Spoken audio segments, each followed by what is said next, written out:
Good evening. Before we start the meeting, may I inform members and officers and any public in the gallery that we are not expecting a fire drill, but in the event of a fire alarm ringing, please do not exit via the lifts, but use the stairs via one of the main fire exits at either end of the chamber or public gallery. For those not familiar with the building, toilets are available just outside the chamber at the end of the members' foyer. I would also politely ask that you turn off your mobile phones and any other electronic devices or switch them to silent. I would also like to remind all members that should they leave the chamber during the debate of any item, they should satisfy themselves that they have heard enough of the debate to vote in an instructive manner. Furthermore, I would also be grateful if all contributions can be concise and that various time limits for speeches are respected. At the relevant point, I will invite the monitoring officer to confirm the process relevant to the item to be considered. Depending on the length of time for the meeting, it is also important that we take breaks.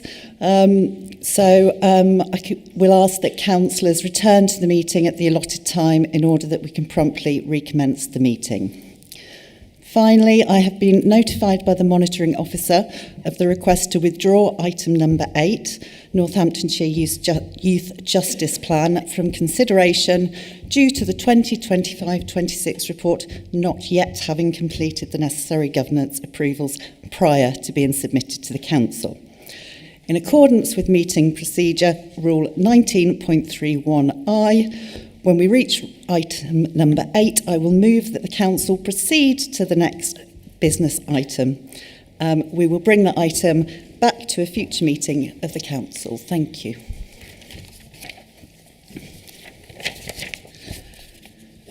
Are there any apologies for absence, please? Councillor Kellett. We've got 3. Councillor Cheatley, Councillor Harris and Councillor Raddy. Thank you. Councillor Harrison. Thank you, Chair. As a Conservative Whip, I think I can give apologies for Councillor Vicky Jessup, Councillor David Howells and Councillor Bill McAvenny. Thank you, Chair. Thank you. Councillor Fedorovich is... I'm standing in for Councillor Fedorovich, and she sends her apologies. I do believe she emailed ahead. All right, thank you. Thank you. Councillor Pengelly? I'm pleased to say we have 100% attendance. Thank you very much. And Councillor Hakewell? Equally pleased to say we're 100%, and I did want to say something. Thank you. Thank you very much. Are there any other apologies to be recorded? Chair, Councillor Kilgallen and Gibbs are running late, but they will be here. Thank you. Okay. Agenda item number 2, minutes of the meeting held on the 3rd of September. Are there any issues in relation to the accuracy of the minutes? No? Okay. I would like to move the minutes of the 3rd of September 2025 meeting. Please may I see a seconder? Thank you. Councillor Whitley. Okay. Please may I see a show of hands. Those in favour of the minutes? Thank you. Those against? Abstentions? Thank you. The recommendation is carried. Okay. Agenda item number 3, declarations of interest. Are there any declarations of interest that councillors wish to make related to the items to be discussed this evening? No, thank you. And agenda item 4. Chair's announcements. I would like to welcome members of the public to the gallery, including those watching online via the webcast. Please may I remind those in the public gallery, for your safety, to remain seated and to only stand when walking to your seat and on exiting the gallery. Thank you. It's lovely to see so many of you wearing poppies today in the room. Councillors will be covering many of the Remembrance Sunday events across NNC on Sunday, along with council officers. And a big thank you to Councillor Eglin for covering an event for me in Kettering on Sunday. Thank you. We had our Chairman's Charity Ball on the 18th of last month to support two charities, the Autumn Centre and the Kingswood Community Centre. I want to say a few big thank yous. Firstly to Councillor Eglin, Councillor O'Hara and Councillor Kellett for all the help organising that event. I also want to thank everybody who attended and who contributed for their hugely generous contributions. We have raised nearly £4,200 for those charities, so thank you.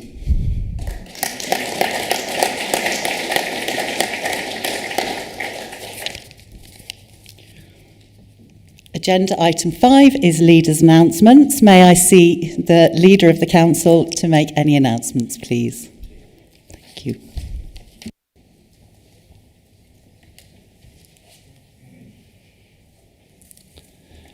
Good evening.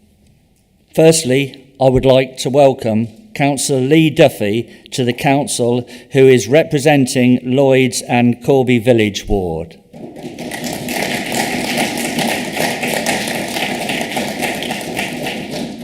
Lee is a true Corby community champion who will serve his ward diligently. But I also know that, like me, he wants to achieve the very best for all residents of Northamptonshire. Those of you who attended the executive a few weeks ago will know that I took a moment to reflect on the tragic events that took place in Manchester on the 2nd of October. And sent our thoughts to all those affected in the Jewish community, both in Manchester and here in Northamptonshire. We also saw Muslim places of worship which were attacked. Community cohesion and reducing tension in our communities is important priority for our council and for me personally.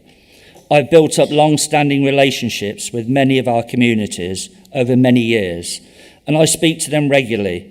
Indeed, a number of you across this chamber attended a heartwarming multi-faith event in Wellingborough some weeks ago alongside me. I understand that it feels very challenging for some of our communities right now. I believe that it is important to be clear that this council takes its responsibility for community safety and cohesion very, very seriously. We stand against division and against hate, and we want everyone in our community to feel safe. On a more positive note, I wanted to acknowledge the amazing Northamptonshire Day celebrations last weekend. Many of you will know that I am Northamptonshire born and bred. I love this county and I couldn't be prouder of it. It is a fantastic place that we should celebrate.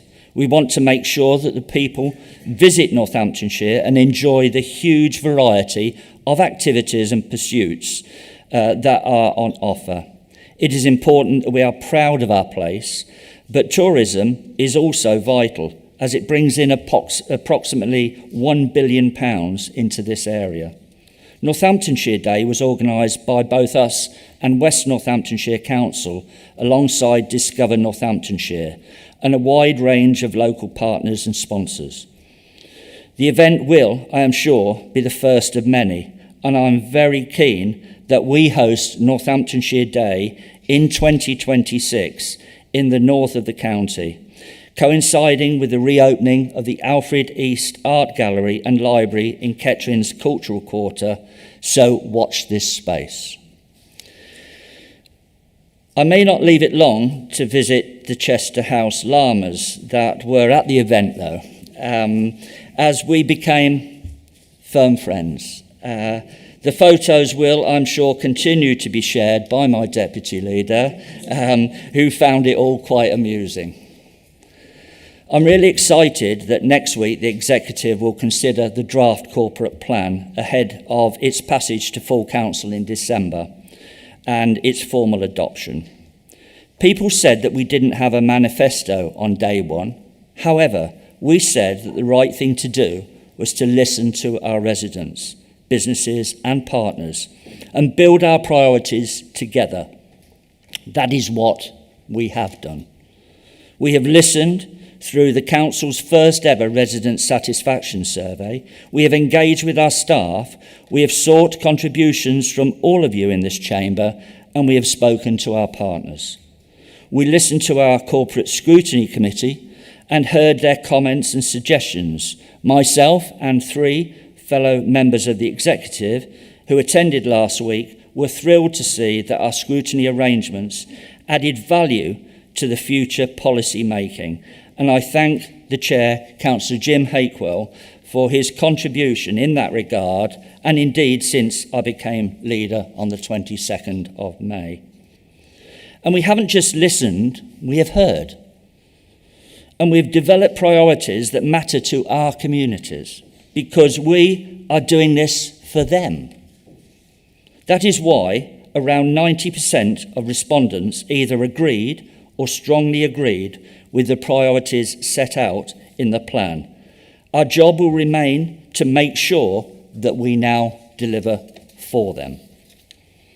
The corporate plan will make family, community and prosperity its key priority themes, as well as focus on providing smarter, faster and fairer public services. The plan brings a clear focus on areas such as antisocial behaviour, housing provision, economic development and improving the conditions of our roads. There is also greater emphasis on partnership working and helping our residents as early as possible to prevent demand later on. On the subject of roads, I drove into Wellingbury yesterday, and for the first time I can remember in 15 odd years, the stretch of the Harrodon Road from Neort Way to Broad Green was amazingly pothole-free. Thanks ever so much for the effort that the whole executive, and in particular Chris McGiffin, has put in. Whilst the priorities were a key strand of the resident survey, I am sure that you will agree that some of the other results made for sobering reading in places.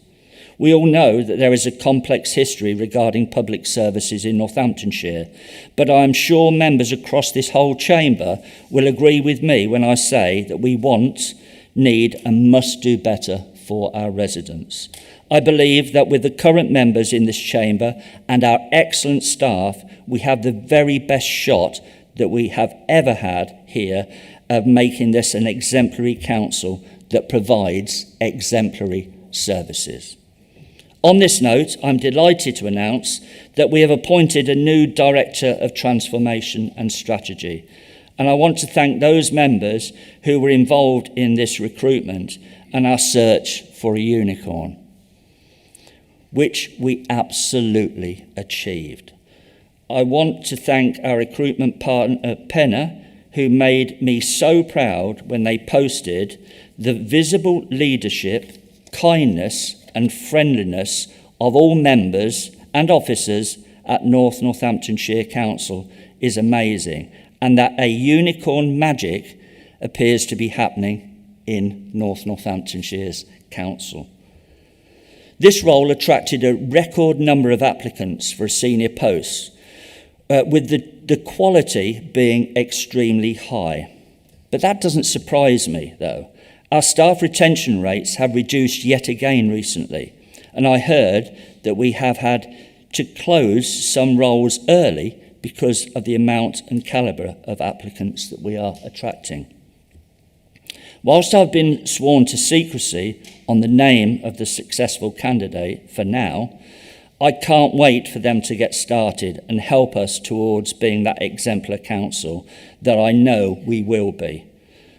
I would also like to thank everybody that applied for the role and the hard work of the team that carried out the various interviews.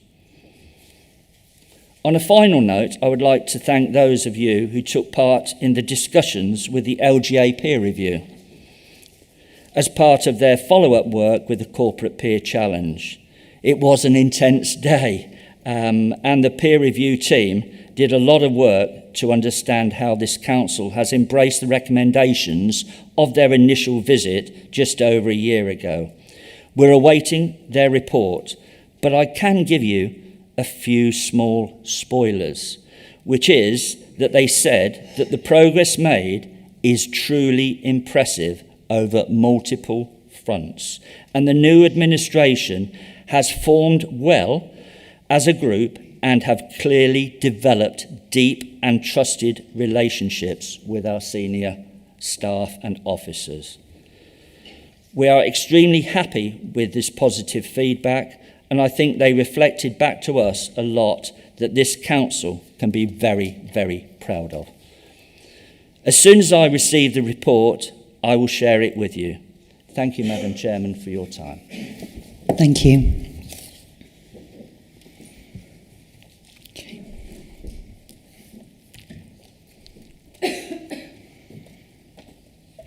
Agenda item number 6 is public participation. Councillors, I can confirm we have no public statements to be presented to this meeting. I can also confirm there are no public questions. There are also no petitions qualifying for this meeting that have been received. So, agenda item 7, executive presentations. I understand there are none to be given on this occasion. Thank you. Agenda item 8, Northamptonshire Youth Justice Plan 2024-25. As mentioned at the beginning of the meeting, I have received a request to withdraw item 8, Northampton Youth Justice Plan, for consideration due to the 25-26 report not yet having been completed the necessary governance approvals prior to being submitted to the Council. In accordance with the meeting procedure rule 19.31I, I move a closure motion that the Council proceed to the next business. May I see a councillor, please, to second the closure motion? Thank you, Councillor Monday. We will now move to vote. Please use your electronic voting buttons, which will appear on your microphone unit once the vote has commenced. You will have 30 seconds to vote. Thank you.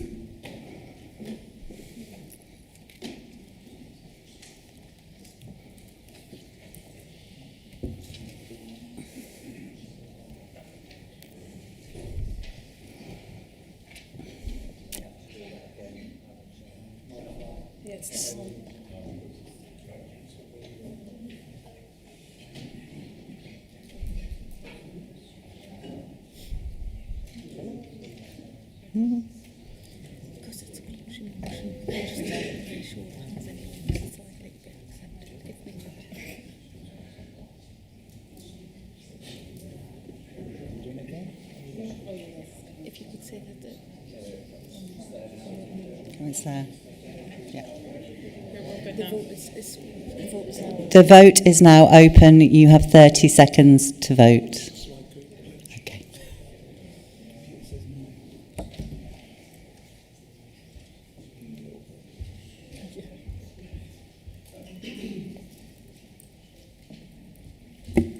There are 10 seconds remaining of the vote.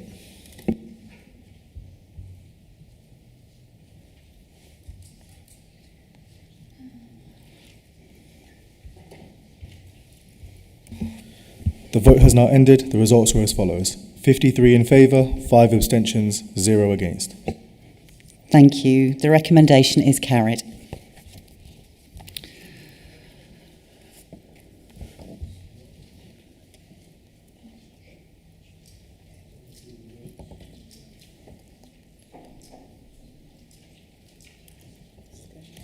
Councillor Brackenbury. Chair, thank you very much.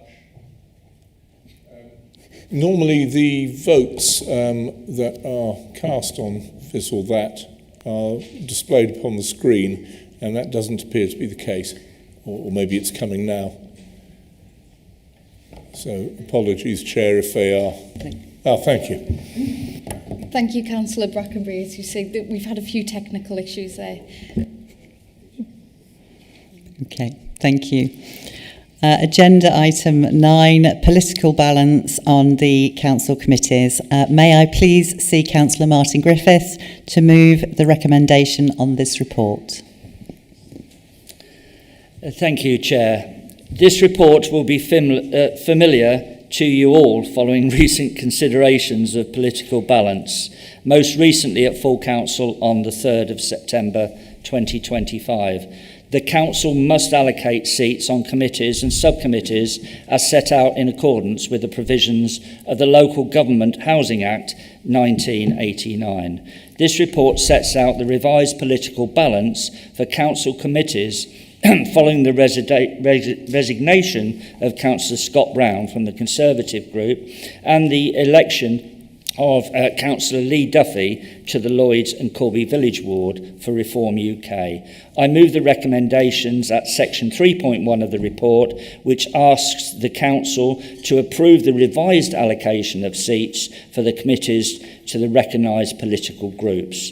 This is in accordance with statutory proportionality requirements and the Constitution with the allocations set out in Appendix A. Thank you. Thank you. Please may I see Councillor Eddie MacDonald to second the recommendations? Thank you, Chair. I'm delighted to second this report. Thank you. Thank you.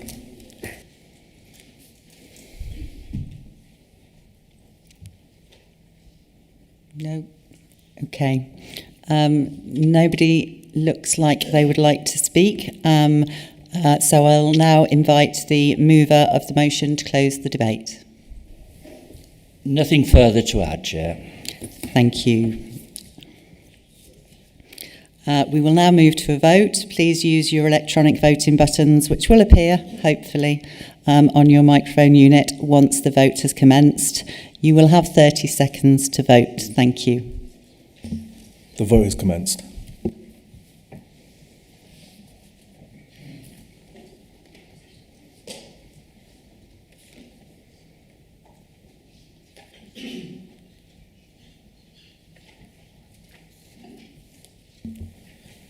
There are 10 seconds remaining.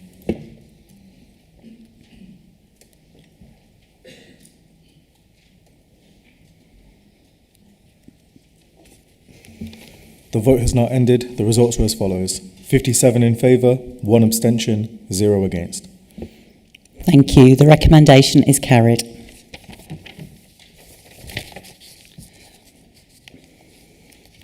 Agenda item 10, motions on notice. Thank you, councillors. We have 2 motions on notice for consideration at this meeting, as printed in your agenda papers.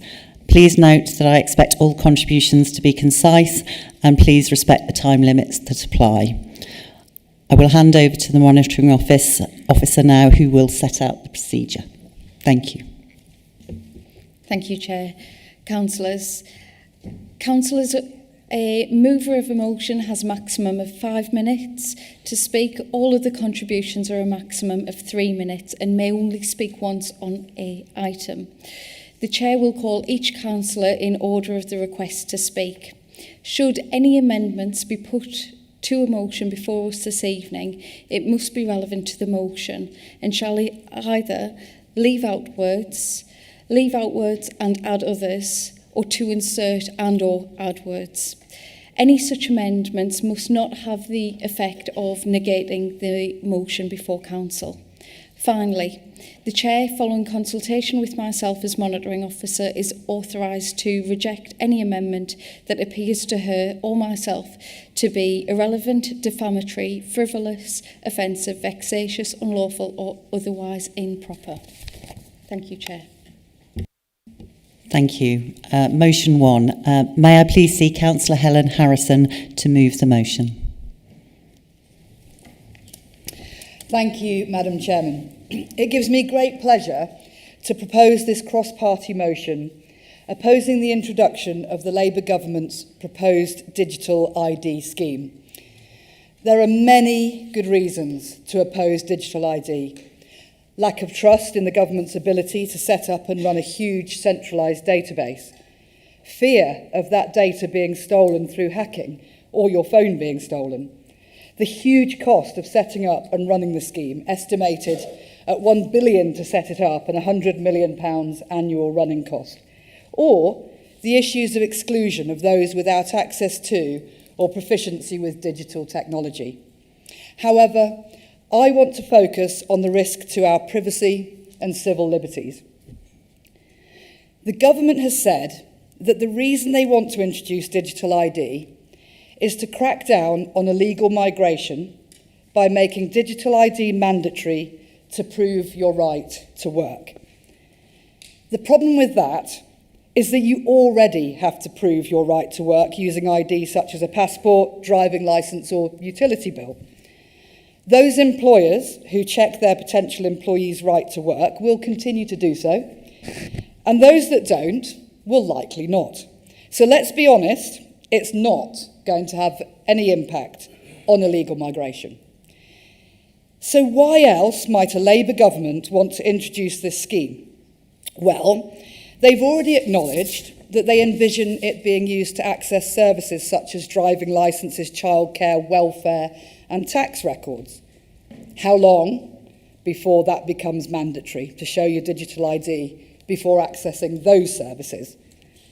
And how long before you are asked for your digital ID when accessing medical services or going to the hospital?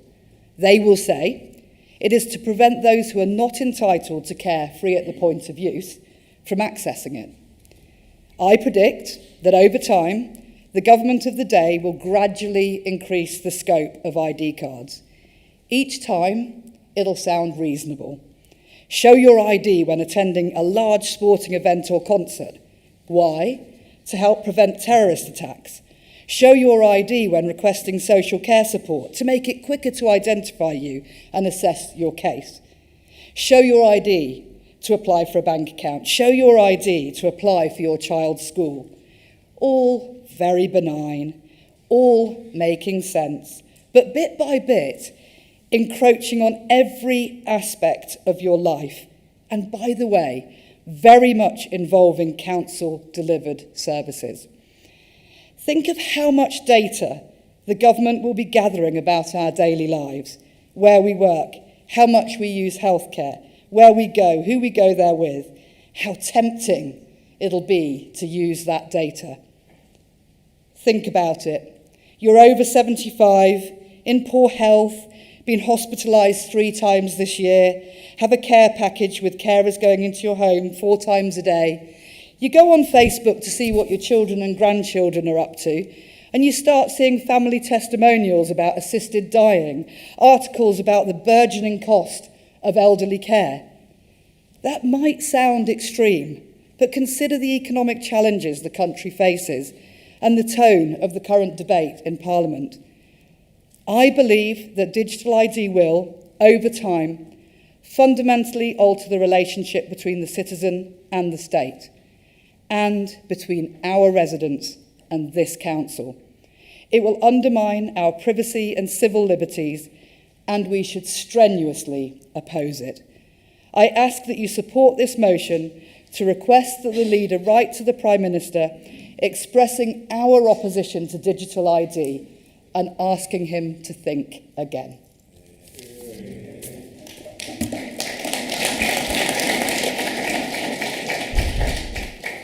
Thank you. Please may I see Councillor Brian Bennyworth to second the motion. Thank you, Chair. I'm happy to second this motion and reserve my right to speak. Thank you. Thank you.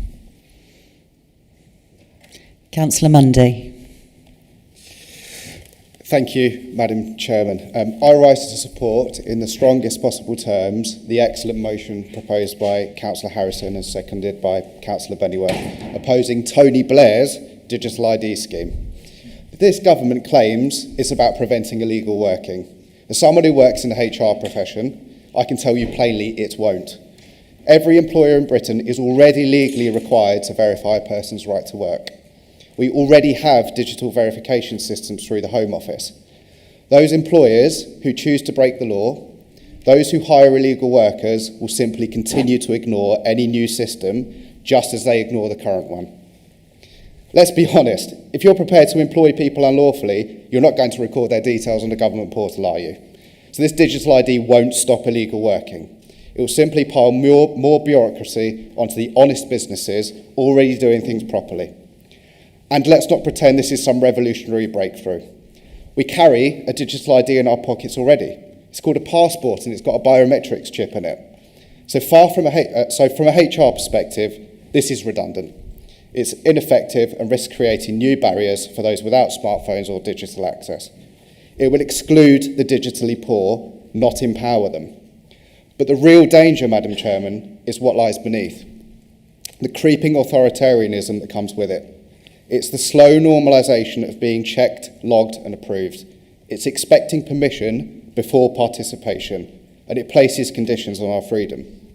The civil liberties organisation Big Brother Watch has called this the biggest expansion of state-level surveillance in British history, and quite rightly so. But I fear the real threat is not the database it builds, but the hive mindset it breeds. Generations will grow up believing that their identity must always be proven and that their trust must always be verified. Today, ironically, it's to confirm your right to work. Tomorrow, it's a master key to daily life. And if the state holds the master key, I'm fearful it will one day decide to lock the door. We must not accept the principle that liberty is to be verified digitally. We must not willingly give the government this level of control over our lives. Somewhere, I suspect, George Orwell is whispering, "I told you so." So yes, this motion is absolutely right. It's costly, it's unnecessary, and dangerously open to abuse. It won't stop illegal working, but it will erode privacy and independence. Thank you, Madam Chairman. Thank you. Councillor Griffiths, please. Thank you, Madam Chairman. In my opinion, and I suggest millions of others, digital IDs are a cynical attempt by the government to fool voters that the government is doing something to tackle illegal immigration. Illegal work thrives on unrecorded cash-in-hand payments. Digital ID will not change that one bit. Previous experience in my lifetime tells me whatever the government say it will cost, just treble it. This is all very Orwellian, and digital IDs will have zero impact on illegal migration or illegal working. Instead, digital IDs will more likely undermine the freedoms that this country has stood for and our forefathers gave their lives for. If this motion is accepted tonight, I'll be delighted to write to the Prime Minister as requested. Thank you. Thank you. Councillor Farrell, please. Hello, I think my ID card says Fair Hall. Notwithstanding my party's opposition to national identity cards, nor the fact that I get collywobbles with any new technology, I'm digitally excluded by my own digital competence. Notwithstanding this is another piece of identity documentation which will probably have an awful photo of me, like this one. And I note the fact, and it's not lost on me, that the first thing I did as a councillor was to have my photo taken for my ID card. Notwithstanding the fact it will save me having to work out my safe place where I've stored my passport, which I need to get every time I want to vote, a previous government's stupid piece of legislation based on no evidence. It seems to me, though, that from recent experiences, that phones in polling stations is an incident waiting to happen. Notwithstanding all of the above, I'm opposed to the motion. I think it's a waste of time motion. I asked Martin, are you really that not busy enough that you can got time to and do important things like write to the Prime Minister? I think you'll get an acknowledgement letter pointing you back to the formal consultation later in the year, and whether or not the Prime Minister actually sees it, I think is doubtful. If we're going to propose action to stop this, are we not better off contacting our Labour MPs and asking them to rebel? Call me a cynic, but that is how policy tends to be determined in Parliament these days. Are we going to have a motion every time the government makes an announcement and based on selective elements from the accompanying press releases? I question how the motion was even accepted as valid. The first line of our rules states motions must be about matters for which Northamptonshire has direct responsibility and influence. I don't believe that we have either.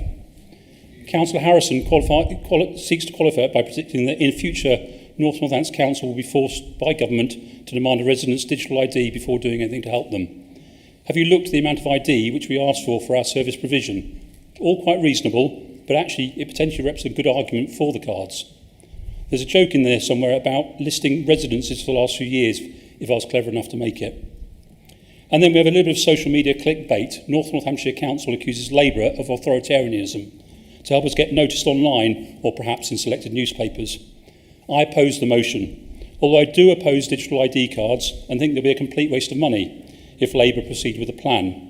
They wasted an estimated 4.6 billion last time they tried it, and it's likely that we're scrapped by the three parties vying to be the next government, and the Conservative Party are against it too. Thank you. Thank you. Councillor Brackenbury. Thank you very much, Madam Chair. And it's interesting to see almost the cross-party support for this motion, if not necessarily for this motion, but for what underpins this motion. Chair, I'd like to give a little bit of a history lesson, if I may. In the 1930s, there were various countries in Western Europe who actually had very good records of what was happening to their citizens. And they had excellent ways of gathering information about who was in their countries and everything else. And that was fine. A government in, say, Holland or Poland in the late 1930s used that information, no doubt, for their own good reasons. And then, unfortunately, that government was replaced by another government in the Second World War. And all that information fell into the hands of the Germans, the Nazis. And all that information was used not for good, which is why you will note that the number of casualties in the Holocaust were so very high in many countries in Western Europe, as well as in Poland and other places. But Holland particularly, they had very, very good records of everybody who lived there. And they also had about 80% of the Jewish population were tracked down and taken away. I'm not talking, Chair, about the uses of this sort of digital information that this government or even another putative government at the moment would use. I'm not really worried so much about what the Labour Party would do, what the Conservative Party would do, what Reform UK, whoever, might do if they were ever to be in government. But one day, another government just might, in this turbid world, in this funny world where we're going for more extreme options, more extreme possibilities. It worries me, Chair, that maybe one day a government, I'm not saying which end of the spectrum, but a government might come in and might make use of that sort of information. And that, I believe, is something that should worry us all. Thank you, Chair. Thank you. Councillor Hakewell, please. Thank you, Chairman. Last night in this chamber we had a corporate scrutiny briefing session about our budget. And listening to the debate, I concur with a lot of what's already been said and won't repeat it.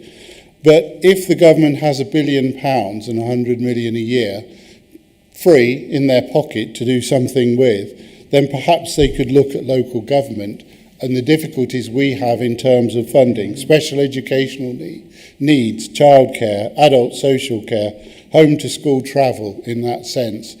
So I will agree with this motion. That's a good start. Agree with this motion because we just do not have the finances, and the government must be away with the fairies to think that the community would rather choose that than the sort of services that we need to offer. And therefore, I shall certainly support this. And I'm sure that, just to add, that the leader in writing his letter and as my colleague says, getting a polite response from a civil servant, should CC in our 3 MPs. And I'm sure he'll do that without needing to move anything else. But it is just ridiculous when we're on our haunches, we don't have enough resources, that this sort of money is being spent on something like this. HS2, Model 2. Thank you. Thank you. Councillor Pengelly, please. Yes, Chair. We've got all these new councillors in this chamber tonight, all elected to look after and represent their constituents, and we've got nothing on the agenda tonight. It's empty, nothing there. We're not debating anything. We're not debating the problems in the planning department, the potholes haven't been filled, overcrowding and the lack of housing. We're not debating the contaminated land. We're not debating things like adult social care. We're looking at something that's totally out of our control, that's being debated right now by the Labour government on a green paper. Myself, I'm not in favour of it. I think it's the wrong policy at the wrong time, and it wasn't part of a manifesto, so I'm not in favour of it. But I think this is the wrong thing for us to be debating as councillors. People want us to do things that we were voted to do and elected to do, not what the government should be doing. Thank you. Thank you. Councillor Geary, please. Digital ID? No thanks. No way. Doesn't make any sense at all. We've got loads of identification already. We've got national insurance numbers, we've got passports, we've got car licences, we've got utility bills. I've got a Kettering Town Football Club season ticket holder identification. And if you're really lucky, really lucky, guess what you might be holders of? Something that's a really rare Northamptonshire prize. An NNC councillor lanyard with your photo ID. Fantastic. Another ID doesn't really make any sense. It's a poorly thought out plan that seems to come out of Westminster every few years, regardless of the colour. It doesn't matter what party it is. The fear of authoritarianism is a real one, and one that is a powerful reason to object and send the strongest of messages, which I'm sure Martin will do, to Westminster. The motion also talks about hostile groups and nations who look potentially to take our freedom away. One group looked to fight against our rights this week, our British rights. This week, a group failed to remove our rights documented in the European Court of Human Rights before a British rights law can be passed. I'm sure that wasn't the intent, but the lack of thought could have potentially had a situation where one party passes a set of legislation leaving us open, and that cannot be acceptable whether it's the Greens, Labour, Conservatives, Liberals, it does not matter. This Westminster wonder of the digital ID idea was kicked out of touch, or should be kicked out of touch, and quite rightly. And I personally vote to get rid of digital ID, which is a total waste of money, a total waste of time. Yes, we do have to send a message to Westminster Parliament that we think for ourselves, and when they go wrong, even with the best intents, we must say no, no, no.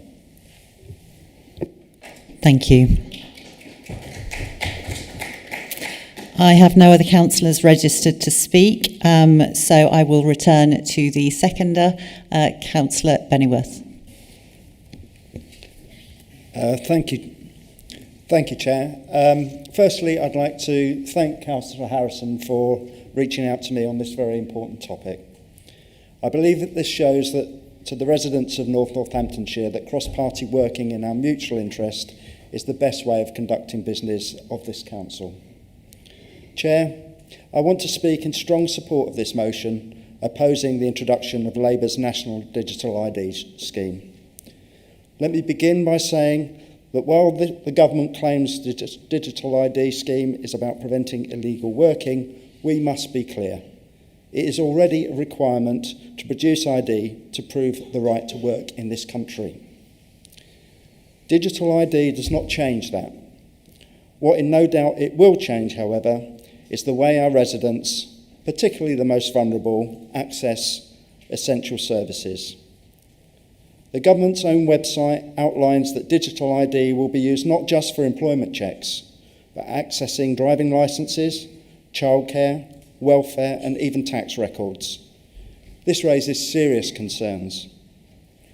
What happens to those who cannot afford the technology or lack the digital literacy, and I can't even say that properly, to navigate these systems? We know that digital poverty is a real issue. Some residents in North Northamptonshire do not have internet access, smartphones, or the skills to use them. Are we to tell them that they cannot access support because they don't have or can indeed afford the right device or app?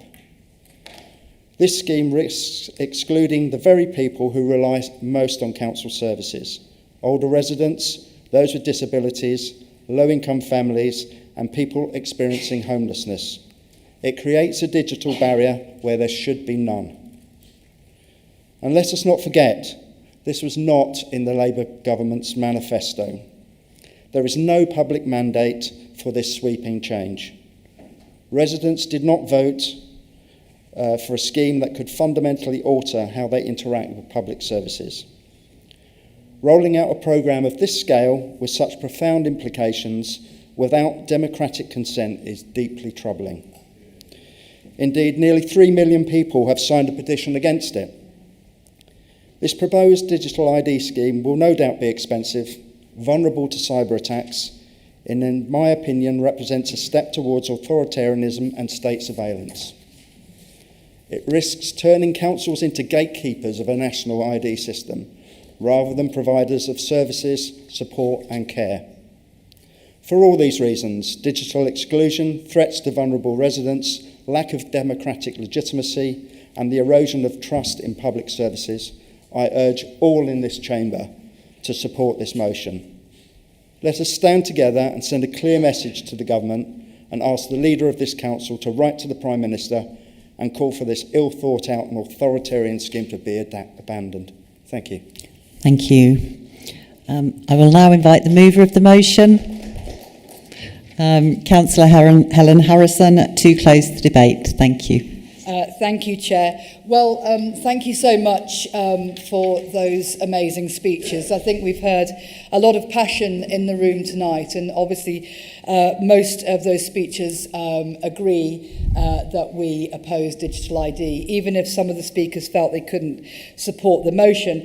And I would just like to say to Councillor Fairhall, I completely understand your position. My group did discuss in quite a lot of depth whether this was an appropriate motion to bring to this council chamber, given that the policy comes from national government.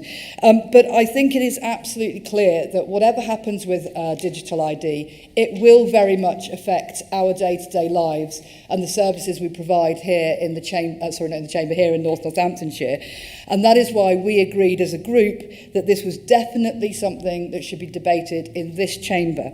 And I would also just like to point out that an awful lot of the things we debate start off their lives as laws being passed by our government. Almost everything we do as a council is done on behalf of the central government at a local level. So just because it's a policy that is being driven by Parliament doesn't mean that we don't have an opinion on it, because it will affect us here. And Councillor Pengelly, you're absolutely right that we've got very little on the agenda tonight, and that's a little bit disappointing. I wonder whether perhaps at the next full council meeting you will bring a motion on one of those very important issues that you would like to see us debate in the chamber. So I would just like to finish by saying that I'm very, very pleased that we are, it appears we're going to support this motion tonight. I think it's incredibly important that Sir Keir Starmer hears the strength of feeling around the country about this issue, and Tony Blair, and if every council in the country were to agree to a motion such as this, it would send an incredibly strong message to the government. So please do support the motion. Thank you very much, everybody. Thank you. Thank you. We will now move to vote. Please use your electronic voting buttons, which will appear on your microphone unit once the vote has commenced. You have 30 seconds to vote. Thank you. The vote has now commenced.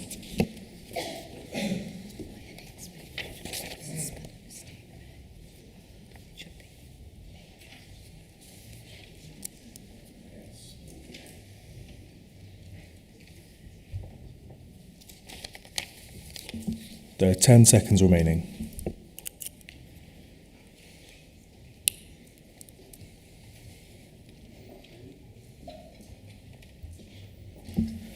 The vote has now ended. The results are as follows. 54 in favour, 3 abstentions, 2 against. Thank you. The motion is carried.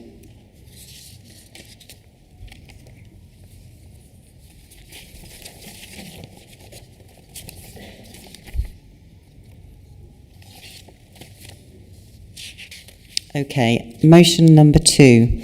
May I please see Councillor David Baker to move the motion? Thank you, Madam Chair, and good evening, everybody. Many councillors in this room this evening will have dealt with cases of problematic pavement parking in their wards and the accompanying stress and frustration that this causes for our residents. The intention of this motion in front of councillors this evening is to make it easier to address unnecessary obstructions of the pavement in terms of pavement parking, and ultimately to make our residents' lives easier and more trouble and stress-free. By pushing both for a more simplified procedure for making traffic regulation orders, given the current time-consuming and cumbersome process, and also to give powers to civil enforcement officers to address unnecessarily obstructive pavement parking as and when they find it. These are powers that they do not presently possess where there are no double yellows. There will be many cases across all of our wards where pavement parking is necessary, is unavoidable, and does not cause an unnecessary obstruction at all. And that is not the focus of this motion. Rather, it is circumstances where, for example, a mobility scooter or parents with a pram are unable to use the pavement due to an unnecessary obstruction in terms of parking and are subsequently forced onto the highway and the subsequent inherent dangers that this brings. The current delegation of powers between civil enforcement officers and police, in our experience, largely fails to address such matters. Given that 101 calls for obstructive pavement parking, where there are no double yellows, are graded, resource-led, and again, in our experience, highly unlikely to result in action taken in real time. We would therefore like to move that the Council writes to the Secretary of State for Transport to press for action following the 2022 Department for Transport consultation on pavement parking, to push for a simplification of the current convoluted process for making traffic regulation orders, to give civil enforcement officers the powers to issue PCNs where they see cases of parking causing unnecessary obstructions as and when they find it, and also to push for a review of whether the existing charging levels provide enough of a deterrent.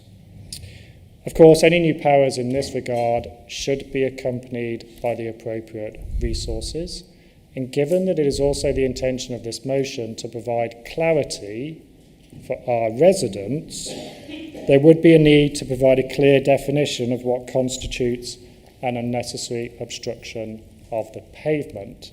And we understand from the 2022 consultation that would be undertaken via statutory guidance, although the term statutory guidance always strikes me as somewhat of an oxymoron.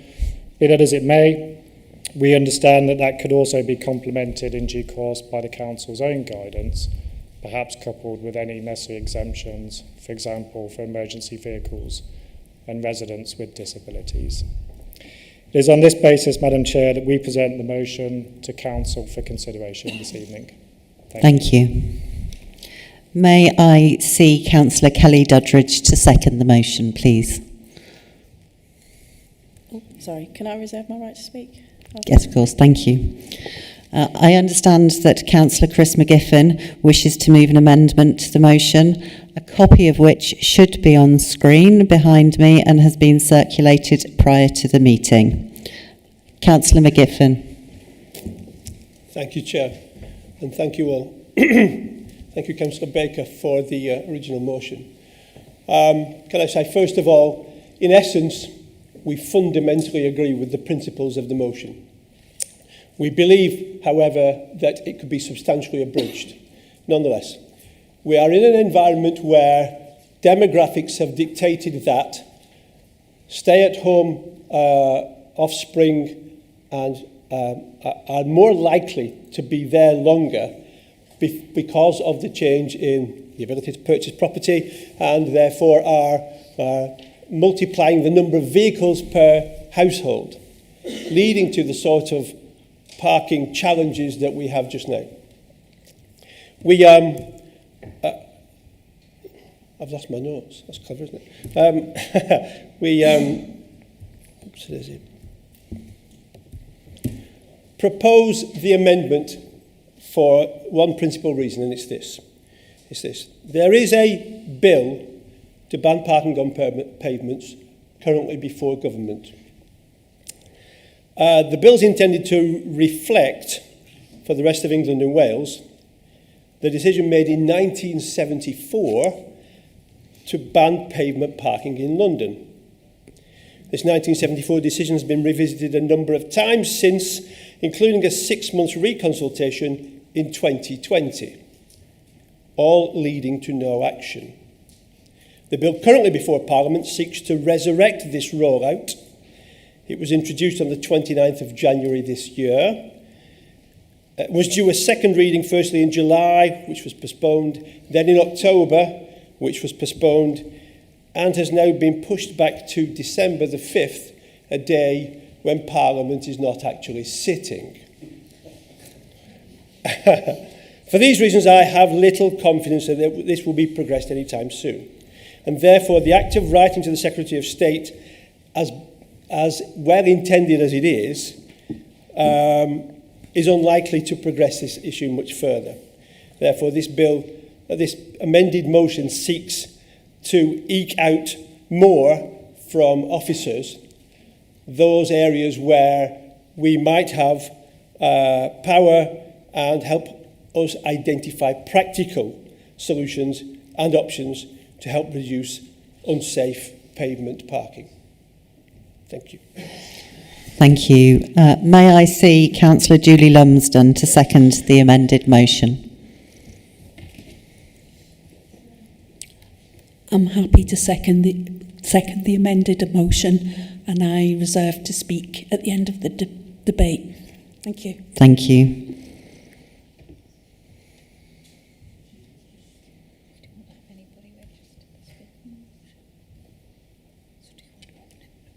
Okay, open for debate. The amendment. Councillor Humberstone. Thank you, Chair. I'm pleased to be able to speak on this motion, but disappointed that we're attempting to make large amendments which are watering this motion down. I represent a rural community. Many small towns, many small villages. They offer beautiful scenery, many fantastic small businesses, and therefore many people try and drive to these areas. There is often limited parking in these towns.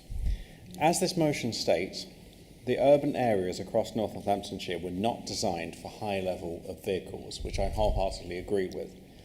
I would add that even in quieter towns like those I represent, there is still limited or no parking space, and that means that pavement parking is often the result. I absolutely support the Council asking the Government to clarify and simplify existing enforcement powers. However, I ask that we go further and ask both the administration and officers to continue to support my cause to deal with safety issues caused by street and pavement parking, particularly in areas with schools. These challenges are something that must be addressed we deal with the concerns and safety issues raised by local residents. Thank you. Councillor Conway. Thank you, Chair. I fully support the motion. It's the amended motion, rather. It's not about it's not about changing fundamentally the issue with pavement parking. It is an issue across many areas.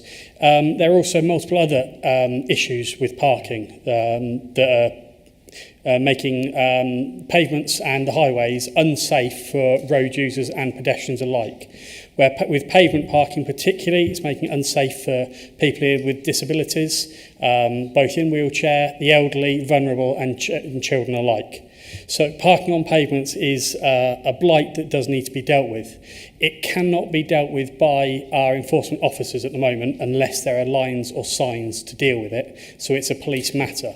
The police are fundamentally funded, understaffed, and therefore it's not a priority. However, I would urge all residents, where it is a problem in their area, to still report it to the police. The more complaints they get in a certain area, they will be able to take action. They will put additional enforcement in place in certain streets, certain areas at certain times, whilst the motion that we're debating tonight can go through and we can look into the proposals as amended. Thank you. Councillor Hakewell. Thank you, Chair. Just to add a little bit of history, a little bit of knowledge of a previous example, I can remember in Kettering in Hawthorne Road where parking was a particular issue for residents, and we looked at residents parking in the old Kettering borough. And I can firmly remember, and it's a bit like the comment made by Councillor McGiffin, where life and times change. You know, people, habits change, people are at home more. But I remember the public meeting, which was very heated, in the school hall about residents parking, and parking always does cause a lot of concern to people. Halfway through that debate, a gentleman who I did know, very elderly gentleman, got up and said, well, why didn't they do something about the parking when they built the school? And the place was a little silent. And then someone popped up and said, well, the school was built in 1896. I think there were probably 3 cars in Kettering at that time. But it does show, and it does represent the issue that a lot of our roads and streets were just clearly never built with the impact of cars on them. I think there are 1 or 2... I would have been happy to support the original motion because I think it would have done a fine job in that way, and will support the amendment in that sense because for sure that will go through. But I think one thing we need to remember is disabled parking. There are people who, for whatever reason, do have to park near to their house. Not a reason for blocking the pavement, but a recognition that does happen. The police always, when I've ever asked, have said it's the double buggy rule. And the double buggy rule is if the pavement is wide enough to still park partially on it to keep your car off the road, but you can get through with a double buggy, then that's acceptable. And that's a reasonable way to proceed. And in those circumstances, I think it's quite important that you have markings half on, half off, and there are actually road signs in the highway code which show parking half on, half off, as long as that is being put forward from that point of view. So I'm happy to support this. I would have been very happy to support the original motion. And we do need to do something about it, but we also need to recognise the difference in different places. Thank you, Chairman. Thank you. Councillor Harrison. Thank you, Chair. I'm disappointed that this amendment has been put forward. I think the original motion was incredibly well thought through, highly researched, and a huge amount of thought and effort had gone into it. And I think that the asks of the original motion were perfectly acceptable and would have been of a benefit to this council. And I'm just a little bit concerned because when I saw the motion that was sent through to us earlier on, sorry, the amendment, the bits in blue were all in blue and there was none crossed out. There's now some crossed out right at the end. The bit that says, and request officers as part of the review to identify practical local options to reduce unsafe pavement parking and improve communication with residents.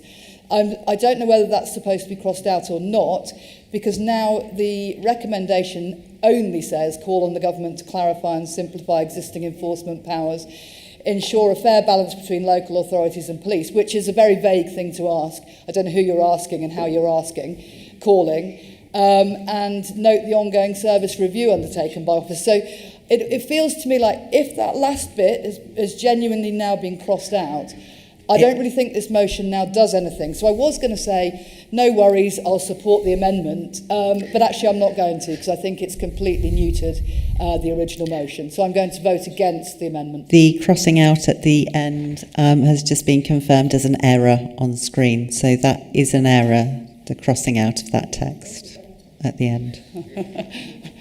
Thank you. In light of that,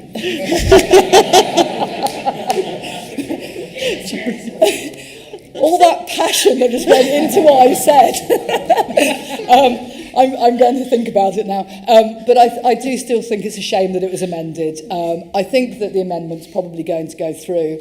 And if it is as amended, I will then vote for the motion at the end of it. So I'll make my mind up whether to vote for the amendment or not while I scratch my head. Thank you.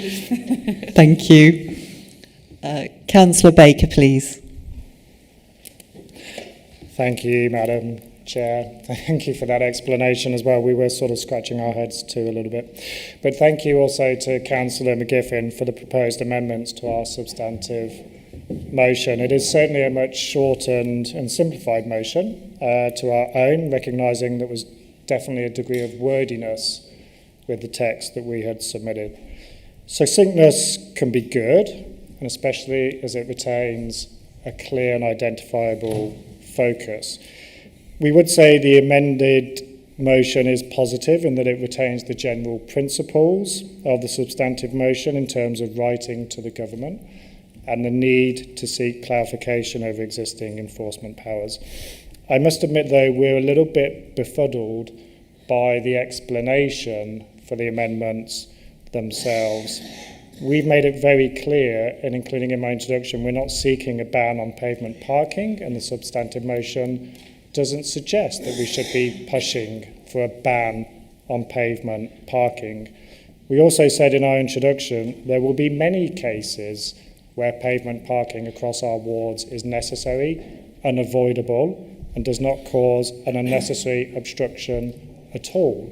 We recognise that. That was not the focus of the substantive motion.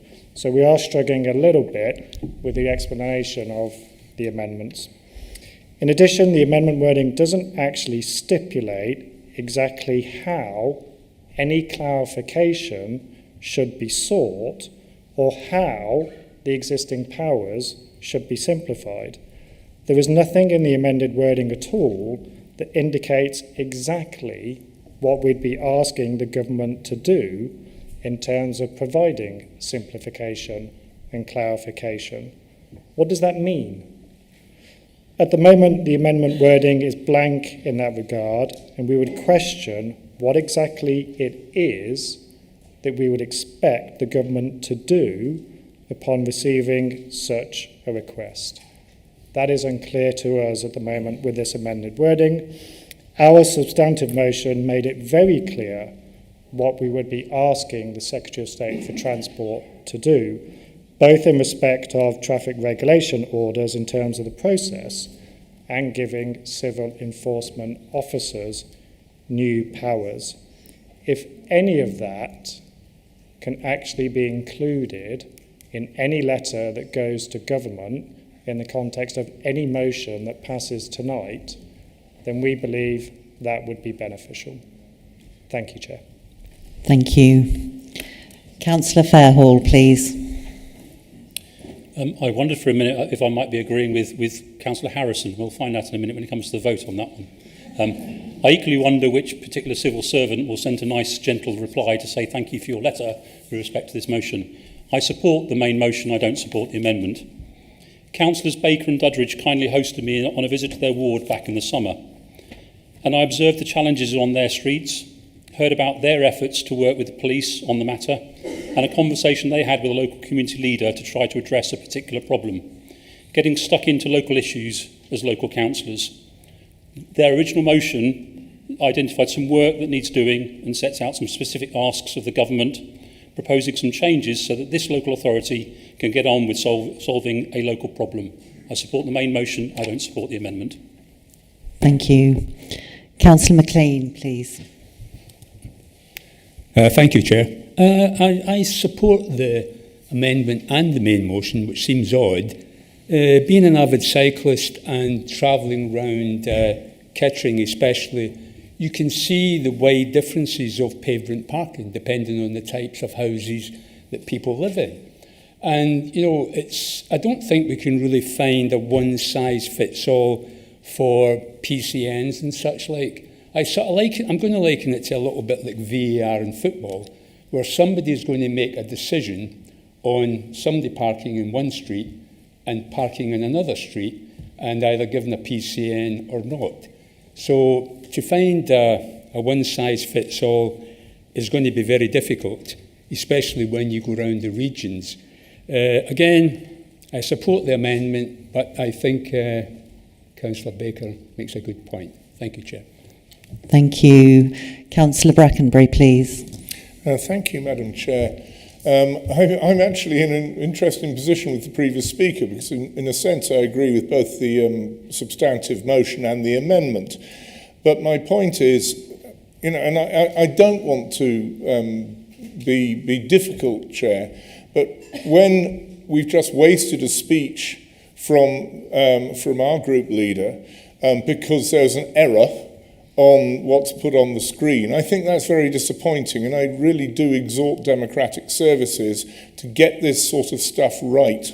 We really need to know what we're trying to talk about. And, you know, it's disappointing that that wasn't the case. I wonder, Chair, because I think there's a lot of good in this motion. I think there's a lot of good in the detail of this motion. I wonder, Chair, whether Councillor Baker might consider withdrawing the motion to sort of tidy it up and bring it back to the next council meeting, because I do think that on the whole it's a good thing. But, you know, we've got this difficulty with the amendment and, you know, quite what it is we're trying to achieve. And I just wonder if Councillor Baker might consider that. Thank you. Councillor Bone, please. Thank you, Madam Chairman. I find it quite difficult to understand why members who seem to agree with the original motion and agree with the amended motion, I just find it really difficult. I also can't believe I'm about to say this, but I actually agree with Councillor Hakewell, in part. I'm disappointed with the amendment, with the amended motion, because it really negates most of the original motion, which people seem to agree with, rather than perhaps add to the original motion. It's rather sort of negated most of it. And I don't see this as an amendment, one iota, and I'm very disappointed with it, although I do believe that the original motion is a worthy motion to put forward. Very disappointed that this is not, in my opinion, an amendment. Thank you, Madam Chairman. Thank you. I have no other councillors registered to speak, so I will now invite... Sorry. Councillor Duddridge. Sorry, just as a point of order, if we were to withdraw this motion, does it fall subject to the rule that we can't come back again within 6 months?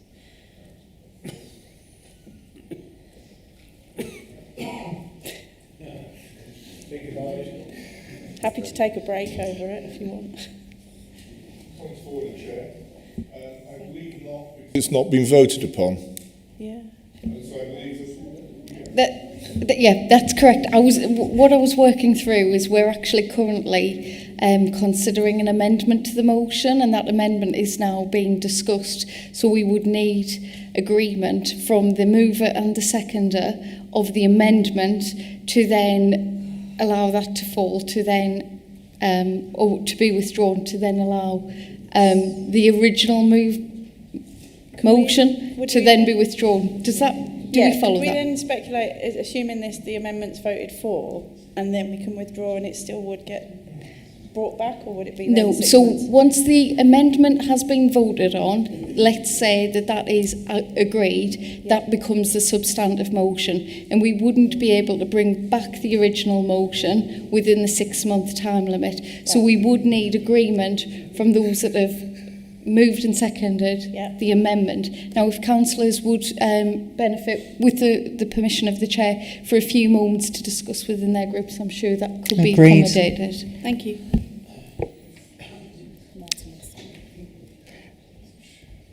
Councillor Griffiths. Yes, could we take a few minutes break, please, so we can just clarify the situation with our members? Okay, perfect. 5 minutes, if we can be back by 7:20.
should have done Halloween fancy dress tonight. Oh, wouldn't that have been nice?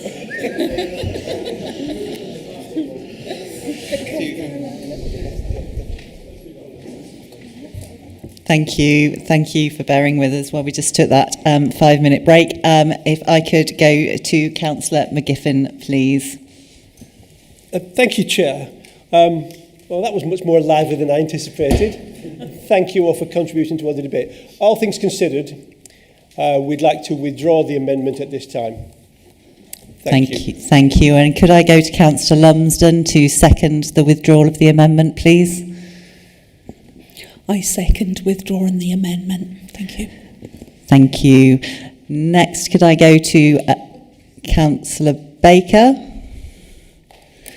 Would you like to withdraw the original motion? Thank you, Chair. Yes, we agree to withdraw the original motion. But could I also just thank everybody for engaging in a really healthy and fruitful debate? It's really appreciated. And we absolutely look forward to working cross-party between now and the next full council meeting, when we'll submit, hopefully, an agreed cross-party motion on this particular issue. Thank you, Chair. Thank you. And could I go to Councillor Duddridge, please, to second that withdrawal, please? I second that withdrawal. Is that on? Do you hear me? Yeah, cool. Thank you. Okay, thank you. Agenda item 15, councillors' questions. We will now move to questions submitted by councillors.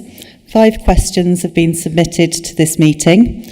Questions and answers have been circulated and will be taken as read. I will therefore invite supplementary questions and ask that supplementary questions and responses should be concise. Question 1 has been presented by Councillor David Brackenbury. Councillor Brackenbury, do you have any supplementary question, please? Madam Chair, yes, I do, briefly. And first of all, I'd like to thank the portfolio holder, Councillor O'Hara, and the whole business team for their very comprehensive response to the question. My question to Councillor O'Hara is simply, how many meetings are you personally attending of the Chamber of Commerce, of the Northamptonshire Business Network, and of all the other really important groups that formulate business in Northamptonshire, and of course fuel the whole economy that we have in this neck of the woods? And I'd just be interested to know your personal engagement and support for this absolutely vital sector of the economy. Thank you. Thank you. Councillor O'Hara. Thank you, Chair. Councillor Brackenbury, I'd like to inform you that I've gone to various meetings with various bodies. I've also attended the college and spoke to various employers for both Kettering and Corby.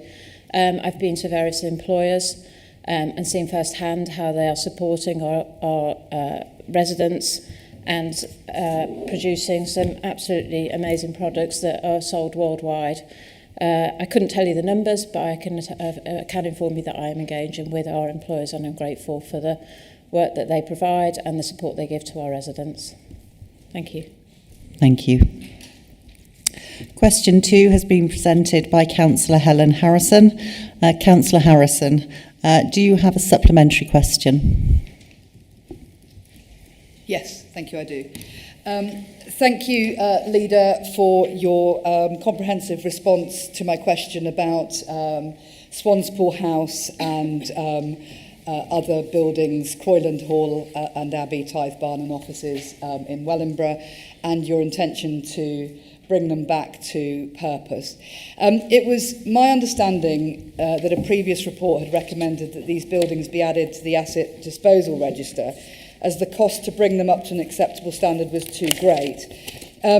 So my question is, has the leader's decision to retain and invest in the buildings been subject to a best value assessment to ensure that this plan will be value for money for the whole of Northamptonshire and our council taxpayers? Or was this decision based more on a parochial preference for the former Borough Council of Wellingborough buildings by the former leader of the Borough Council of Wellingborough? Thank you. Councillor Griffiths, please. Yeah, delighted to answer that. There's no parochial intent in this whatsoever. It's a business decision, and I'm happy to supply the finances around this in due course. Thank you. Thank you. Question 3 has been presented by Councillor Mark Pengelly. Councillor Pengelly, do you have a supplementary question? Yes, thank you, Councillor O'Hara. Could you please furnish me with the amount of applications for the old Corby area, which is on the portal only, for June, July, August and September, and then separately? Members in Corby, and I've got a lot of members in Corby around me today, have found it very, very difficult to find planning applications on the portal, and I know that a lot of people that have been putting applications in are saying they're not being dealt with, so it's important we know this information. Thank you. Thank you. Councillor O'Hara. Thank you, Chair, and thank you, Councillor Pengelly. Obviously, I don't have those figures to hand, but I will obtain them for you. May I also just say, whilst I'm here, as you might know, we have brought forward the installation of our new planning system 2 years ahead of schedule, and I'm really, really proud of our officers for doing that. I'm actually very proud of the work that they do, and I wholeheartedly thank them for the work that they've done, their diligence and their endeavours to embrace the new system and work with it. And that may have caused some delays, but I think in the long run, that will make our system and our planning team the most amazing team that you will see on this in this council. So if you can bear with us, we will endeavour to bring forward all the applications. As you've seen, you have got the numbers there of the applications that we've received and those that we've dealt with.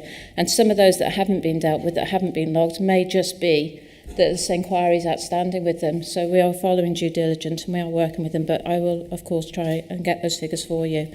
And as I said, I'm proud and I thank our staff for all the work that they do within our planning teams. Thank you. Thank you, Councillor Brackenbury. I'm sorry to again crave your indulgence, Chair, but the new planning system is in no way 2 years ahead of schedule. It is something that we've been working on, that was worked on by the previous administration. It's being rolled out at more or less for time, but it was said it's not 2 years ahead of schedule. Thank you. Okay, thank you. Question 4, which was presented by Councillor Mark Pengelly. Councillor Pengelly, do you have a supplementary question? Yes, yeah. And when you ask questions, it doesn't mean you're having to go at officers. It means that people are saying to you, you're not getting the service that they expect of a councillor at a certain time. So that's why you're asking questions. And in relation to members' inquiries, because that's the way that members can ask questions of officers in this council, does the leader believe that each and every member should use the members' inquiry system for their inquiries when the residents come to them? Because I'm told that some of our councillors go straight to officers, and we should have a fair system where everybody uses that same system. And I think the members' inquiry system is a good way forward. I think that what it means is that you've got a central system that we go to, but the system we've got is very difficult. If you've only done 4, 5, 6 or 7 or even no applications, then it's very, very easy.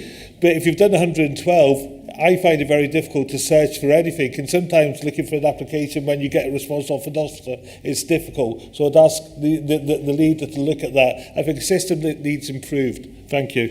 Thank you. Councillor Griffiths. Thank you for that, Councillor Pengelly. We did have a hell of a lot of members' inquiries, especially in the first 3 months of this administration, and we are catching up very much on those. The system was tested to the full, and that's probably because we're a brand new administration and we believe in listening to our residents, and they took the opportunity to raise a lot of queries that they were unhappy with. So we will amend the system so as it can show not only the reference number but just a short description to help people when they're going through, but the numbers are really positive. So the backlog has come down, and I actually support our customer service team, who have done extremely well in handling the members' inquiry programme. I encourage everybody to use it, but I do know that our waste team actually like to receive an email, because that actually gets a better response and a quicker response. So with that one exception, I think everybody should use the members' inquiry system, and then we can adapt it to make sure we're delivering a first-class response. Thank you. Thank you. Question 5 has been presented by Councillor Mark Pengelly. Councillor Pengelly, do you have a supplementary question, please? No, I'm okay, thank you. Thank you.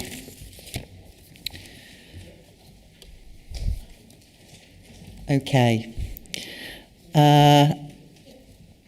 Urgent items. I can confirm there are no urgent items of business to be considered on the agenda. So we can move towards the close of meeting. I will say thank you to officers and councillors and members of the public watching either in the gallery or at home. That now completes the business of the meeting. Before I close the meeting, I want to confirm that due to the number of agenda items scheduled for December, I have approved an additional meeting date of Thursday, the 22nd of January 2025. Democratic Services will update your Outlook calendars.